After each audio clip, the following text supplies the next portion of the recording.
Welcome दोस्तों, learn better channel में आपका स्वागत है। अगर आप पहली बार मेरी वीडियोस देख रहे हो तो चैनल को सब्सक्राइब कर दो और साथ वाला बेल आइकन प्रेस कर दो ताकि आने वाली वीडियोस आपको पता चल जाए। तो लास्ट लेसन में हमने देखा था कैसे माइक्रोसॉफ्ट वर्ड का जो डॉक्यूमेंट है वो बनता है, कैसे हम सेव करते हैं, कैसे वर्ड को खोलते हैं, कैसे फॉन्ट चेंज करते हैं, कैसे इंडेंटेशन होती है, कैसे वर्ड फॉर्मेट होता है। तो वो सारी चीज़ें हमने देखी थी।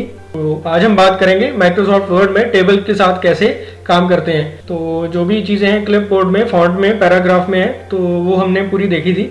आज हम देखेंगे इंसर्ट में जो ऑप्शंस है, पेजेस और टेबल्स। पहले देखते हैं कि कवर पेज क्या होता है। तो जब भी हम डॉक्यूमेंट बनाते हैं तो आप ऐसा मान के चलो कि आप एक बुक लिख रहे हो। तो एक बुक लिख रहे हो तो उसका एक फ्रंट पेज भी होगा। तो जो फ्रंट पेज होता है उसे हम बोलते हैं कवर पेज। जब आप क्लिक करोगे कवर पेज को तो बिल्ट इन बहुत सारे डिज़ाइन दिए गए हैं। तो कोई भी हम डिज़ाइन सेलेक्ट करके अपना कवर पेज बना सकते हैं। नीचे और भी हैं डिज़ाइन जिनमें फ़ोटोज़ भी दी गई हैं। तो अपने तरीके से जो भी हम कवर पेज बनाना चाहते हैं उसको बना सकते हैं। फॉर एग्ज़ाम्पल हम एक सिलेक्ट करते हैं तो ये अपने आप पूरा डिज़ाइन दे देगा। पूरे डिज़ाइन में ये पेज आ जाएगा जहाँ पे भी हम हेडिंग अपने फ्रंट पेज में जो भी हेडिंग देना चाहते हैं वो दे सकते हैं। जो स्मॉल समरी है वो दे सकते हैं। यहाँ पे अपना नाम लिख सकते हैं। तो कुछ भी जो अपने हिसाब से अपने डॉक्यूमेंट बनाना है तो वो दे सकते हैं। सेकंड है हमारे पास ब्लैंक पेज। ब्लैंक पेज कुछ भी नहीं है, ब्लैंक पेज है सिंपल। अगर आपने नया पेज ऐड करना है, फॉर एग्जांपल ये हमारा पेज यहाँ पे ख़त्म हो गया तो हमने एक ब्लैंक पेज करेंगे तो हमारे पास 2 पेज आ जाएंगे। तो ये माइक्रोसॉफ्ट वर्ड में अपने आप हो जाता है, हमें करने की ज़रूरत नहीं है। आप नीचे जाओगे जब भी पेज ख़त्म होगा तो नेक्स्ट पेज अपने आप ऐड कर देगा ये। फिर होता है पेज ब्रेक। तो पेज ब्रेक होता है कि हमें फोर्सफुली पेज ब्रेक करना है। फॉर एग्जांपल मैंने यहाँ पे कुछ टेक्स्ट लिखा है। एक मैं आपको टेक्स्ट जनरेट करने का फॉर्मूला बता देता हूँ कि कैसे टेक्स्ट जनरेट होता है डमी। तो ये होता है = RAND रैंडम। हमें कितने पैराग्राफ चाहिए, हमें मान लो 2 पैराग्राफ चाहिए। और कितनी लाइंस के चाहिए, मान लो हमें 7-7 लाइन के 2 पैराग्राफ चाहिए। तो ये फॉर्मूला है, यहाँ पे आके हम एंटर करेंगे तो अपने आप डमी टेक्स्ट हमें ऐड करके दे देगा। तो मान लो पेज ब्रेक है कि हम चाहते हैं कि पेज को ब्रेक करना है, नेक्स्ट पेज में देना है। तो मैं चाहता हूँ एक पैराग्राफ के बाद पेज ब्रेक हो जाए। तो यहाँ पे मैं पेज ब्रेक पे क्लिक कर दूंगा तो एक पैराग्राफ नीचे आ जाएगा, दूसरा पैराग्राफ ऊपर आ जाएगा। तो इसका हमारे पास वैसे भी एक शॉर्टकट भी होता है। मैं एक ऑन स्क्रीन कीबोर्ड खोल लेता हूँ ताकि आपको पता चल जाए मैं कौन से बटन प्रेस कर रहा हूँ। तो जो भी मैं बटन प्रेस करूँगा आपको दिखते जाएंगे। तो जब भी मैं यहाँ पे कंट्रोल और एंटर प्रेस करूँगा तो ये अपने आप नेक्स्ट पेज पे चला जाएगा। तो इसे बोलते हैं पेज ब्रेक। तो ये थी पेजेस की options, cover page, blank page और पेज ब्रेक क्या होती है। नेक्स्ट है हमारे पास टेबल्स। तो टेबल्स हैं, जब हम क्लिक करेंगे टेबल पे तो ये आपको डब्बे दिख जाएंगे। तो जो टेबल होता है हमेशा कॉलम्स और रोज़ का होता है। तो यहाँ से हम सिलेक्ट कर सकते हैं कितने रोज़ और कितने कॉलम्स का टेबल बनाना है। तो जब मैंने पहले पे क्लिक किया तो ये ऊपर आ गया 1 बाय 1 का टेबल है। जब मैं यहाँ पे करूँगा तो 2 बाय 1 का मतलब 2 कॉलम और 1 रो है। जब मैं नीचे आऊँगा तो 2 बाय 2 मतलब 2 रोज़ 2 कॉलम्स। तो ऐसे मुझे जितने भी रोज़ चाहिए, जितने भी कॉलम चाहिए तो मैं अपने हिसाब से टेबल को ऐड कर दूंगा। तो ये मैंने टेबल ऐड कर दिया। टेबल ऐड करने का एक और तरीका भी होता है। एक तो हमने ऊपर से किया है, सिलेक्ट करके टेबल ऐड किया है। दूसरा होता है जब हम कीबोर्ड से टेबल ऐड करते हैं। तो इसका एक सिंपल सा फंडा है, प्लस देंगे। जो हमारा ये कट है, जहाँ पे कट होती है इसे हम प्लस को डिनोट करते हैं।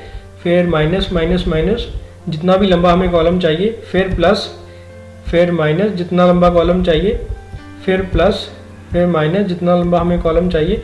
तो जितने भी हमें यहाँ पे कॉलम चाहिए उतने हम प्लस के साइन देते जाएंगे और हमारा टेबल बन जाएगा। तो यहाँ पे आके हम एंटर प्रेस करेंगे तो हमारा एक टेबल बन जाएगा।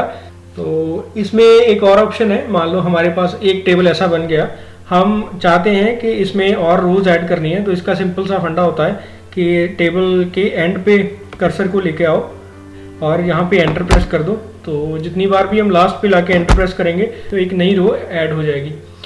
तो अभी हमें दिख रहा है कि ये ऊपर वाला टेबल जो है वो पूरे पेज पे आया है और जो बाद में टेबल हमने बनाया ये छोटा है तो पूरे पेज पे नहीं आया। तो इसे करने के लिए हमारे पास एक ऑप्शन होती है। तो इसके लिए क्या करना है आपने कि जो ये सबसे ऊपर प्लस का साइन दिख रहा है इसके ऊपर राइट क्लिक करना है और हमारे पास आएगा ऑटो फिट। ऑटो फिट में 3 ऑप्शंस है, auto fit to content, auto fit to window, fixed width. अभी हमारा जो है टेबल ऑटोमेटिकली, हमारा जो टेबल है वो फिक्स्ड विड्थ बन गया है। तो अगर हम ऑटो फिट टू विंडो करेंगे तो ये पूरी स्क्रीन भर जाएगी, पूरे पेज में टेबल जो है फैल जाएगा। और एक होता है हमारा auto fit to content. Auto fit to content में क्या होता है, हम अभी हमारे यहाँ टेबल जो है बिल्कुल खाली है, तो जितना भी हम लिखेंगे, मान लो हम यहाँ पे लिखते हैं सीरियल नंबर, जितना सीरियल नंबर को जगह चाहिए थी उतना टेबल की विड्थ हो जाएगी। और यहाँ पे हम लिख देंगे नेम ऑफ स्टूडेंट, तो जितना हमने वर्ड लिखा है उतनी बड़ी जो विड्थ हो गई है कॉलम की। ऐसे ही हम जब लिखेंगे सब्जेक्ट, तो जितना ही हमने लिखा है उतनी ही विड्थ होगी, तो इसे बोलते हैं कंटेंट की विड्थ। जितना कंटेंट हम लिखेंगे उतनी ही विड्थ हो जाएगी।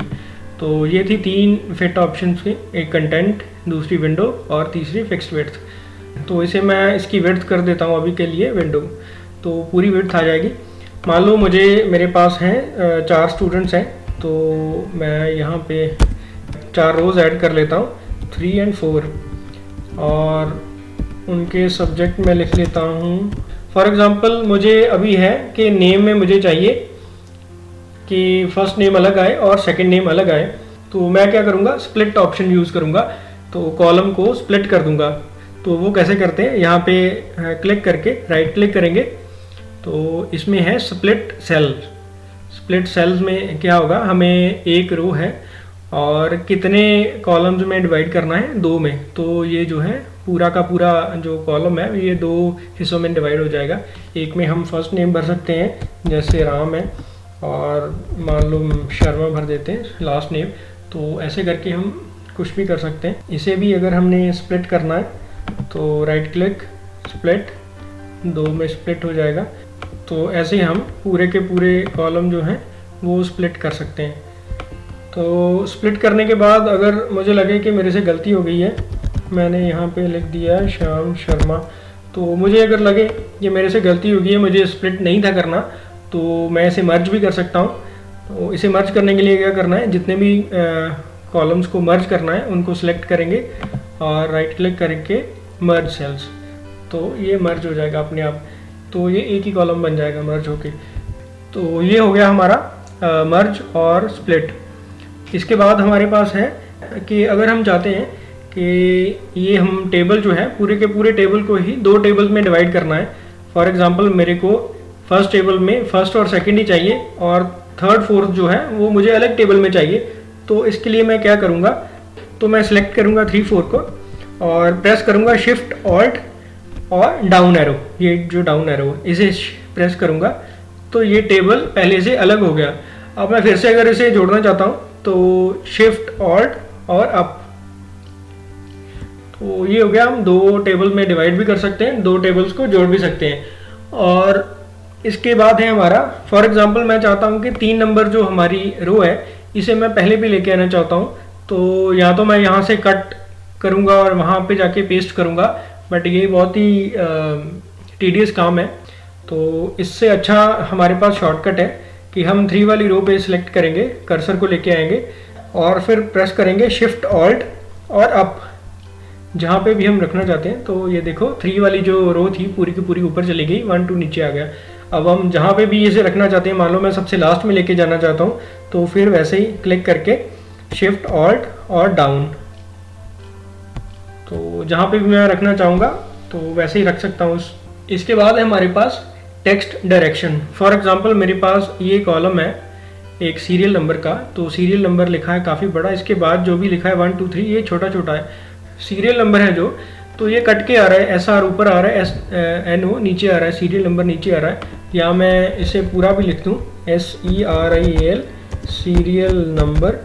तो ऐसी प्रॉब्लम्स को सॉल्व करने के लिए अगर मुझे ये विड्थ ज़्यादा नहीं चाहिए इसकी, मैं चाहता हूँ कि ये 1 तक की विड्थ रहे, तो इसके लिए क्या करेंगे, यहाँ पे आके राइट क्लिक करेंगे और इसमें होता है टेक्स्ट डायरेक्शन। टेक्स्ट डायरेक्शन में हमारे पास 3 तरह की डायरेक्शंस है। एक तो डिफ़ॉल्ट है जो सीधा सीधा लिखा है टेक्स्ट, दूसरी हमारे पास जो वर्टिकल में हो जाती है, तो वर्टिकल में ऐसे आ जाएगा सीरियल नंबर। तो अगर हम चाहते हैं कि ये एक ही लाइन में आ जाए तो इसको हम लंबा कर सकते हैं और जितना भी सीरियल नंबर एक ही लाइन में आ जाए। तो जब भी ऐसा करेंगे तो हमारी जो पहले वाली ऑप्शन थी पैराग्राफ की वो सारी उल्टी हो जाएंगी, जैसे ये दिया है वैसे ही हो जाएंगी सारी उल्टी। तो ये था हमारा टेक्स्ट डायरेक्शन। फिर है कि मान लो मेरे पास एक टेबल था, उसमें मैं एक कॉलम को डिलीट करना चाहता हूँ। तो मान लो मुझे सब्जेक्ट नहीं चाहिए इसमें, तो मैं क्या करूँगा, सब्जेक्ट का पूरा सेलेक्ट करूँगा, राइट क्लिक करूँगा और डिलीट कॉलम, पूरा का पूरा कॉलम ही डिलीट हो जाएगा। अगर मुझे एक रो डिलीट करनी है तो मैं क्या करूँगा, इस रो को सिलेक्ट करूँगा, राइट क्लिक करूँगा, यहाँ पे डिलीट सेल्स है तो सेल्स में क्या करूँगा, मुझे डायरेक्ट पूरी की पूरी डिलीट रो करनी है तो मैं डिलीट रो करूँगा तो ये डिलीट हो जाएगी रो। फिर जो इंडेंटेशन हैं ये हमने लास्ट वीडियो में देखी थी, जैसे हमें नेम ऑफ स्टूडेंट सेंटर में चाहिए तो नेम ऑफ स्टूडेंट को यहाँ से पैराग्राफ के इंडेंटेशन में सेंटर में कर देंगे। और किसी भी कॉलम का फॉन्ट भी चेंज करना है तो हम जैसे हमने लास्ट वीडियो में देखा था तो किसी को भी हम बोल्ड कर सकते हैं, किसी भी कॉलम को हम चेंज कर सकते हैं किसी का फॉन्ट भी। तो ये हैं टेबल की कुछ ट्रिक्स जिससे हम टेबल को अपने डॉक्यूमेंट में यूज़ कर सकते हैं ईजिली। तो अभी के लिए इतना ही, नेक्स्ट वीडियो में कुछ और देखेंगे। Thank you very much. तो चैनल को सब्सक्राइब कर दो, बेल आइकन को प्रेस कर दो ताकि नेक्स्ट वीडियोस आपको पता चल जाए। Thank you very much.